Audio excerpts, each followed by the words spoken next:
অভ্যন্তরীণ নিরাপত্তার বিষয়গুলো মাথায় রেখে রাজধানীতে সামরিক বিমান পরিচালনা করা হয়। আকাশপথে নিরাপত্তার ইস্যুতে জঙ্গি বিমান ওড়ানোর বিষয়টি স্বাভাবিক বলে জানিয়েছেন বাংলাদেশ বিমান বাহিনী। সংস্থাটি জানিয়েছে, বিমানের পাইলট তৌকিরের সাথে এয়ার কন্ট্রোল এজেন্সির যোগাযোগ সক্রিয় ছিল। শেষ মুহূর্ত পর্যন্ত এয়ার ট্রাফিক কন্ট্রোল রুমের সঙ্গে কথা হয়েছিল, তবে সেখানে কী ধরনের জটিলতা ছিল সে বিষয়ে তদন্ত হচ্ছে, জানাচ্ছেন দীপ্তচন্দ্র পাল।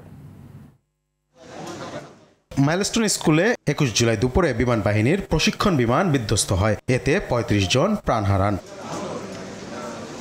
ঘটনার প্রায় এক সপ্তাহ পর সংবাদ সম্মেলন করে বিমান বাহিনী। তবে তদন্তের স্বার্থে সাংবাদিকদের সব প্রশ্নের উত্তর দিতে না পারলেও বিমান বাহিনী জানিয়েছে, রাজধানীতে জঙ্গি বিমান থাকার বিষয়টি স্বাভাবিক। আকাশ নিরাপত্তার জন্য জঙ্গি বিমান ওড়ানো হয়। এই দেশের আকাশ প্রতিরক্ষা তথা রাজধানীর আকাশ প্রতিরক্ষার জন্য রাজধানীতে জঙ্গি বিমানের ঘাঁটি থাকা অত্যাবশ্যক এবং এইসব জঙ্গি বিমানের স্কোয়াড্রনগুলোর প্রয়োজনীয় সারা বছর ব্যাপী ট্রেনিং চলমান থাকে। ওই অপারেশনাল বিমানগুলোতেই আমরা ট্রেনিং করে থাকি।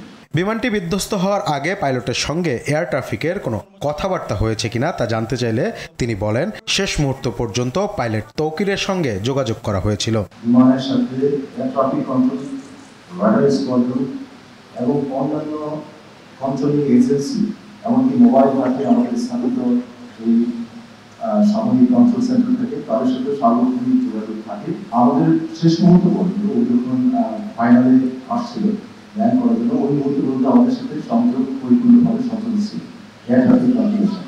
ঘটনার দিন স্কুলে ৫৯০ জন শিক্ষার্থী ক্লাস করেছেন বলে জানান অধ্যক্ষ জাহাঙ্গীর আলম। এছাড়া রাজুকের সব নিয়ম মেনেই মাইলস্টোন স্কুল অ্যান্ড কলেজের ভবন নির্মাণ করা হয়েছে বলে জানান তিনি। ওইটার ভিতরে যত রকমের শুধুমাত্র টিন শেড করতে তো আর রাজুকের অনুমোদন লাগে না, আর সমস্ত কিছু রাজুকের যথাযথ নিয়ম মেনে করা হয়। কেবিন চকের হাইট বিবেচনা নিয়ে করা হয়েছে। বিমান দুর্ঘটনার পর গেল রোববার থেকে মাইলস্টোন স্কুল অ্যান্ড কলেজের অন্যান্য শাখায় শিক্ষা কার্যক্রম শুরু হয়েছে। তবে কবে নাগাদ দিয়াবাড়ি ক্যাম্পাসে কার্যক্রম শুরু হবে তা এখনও সিদ্ধান্ত নিতে পারেনি কর্তৃপক্ষ।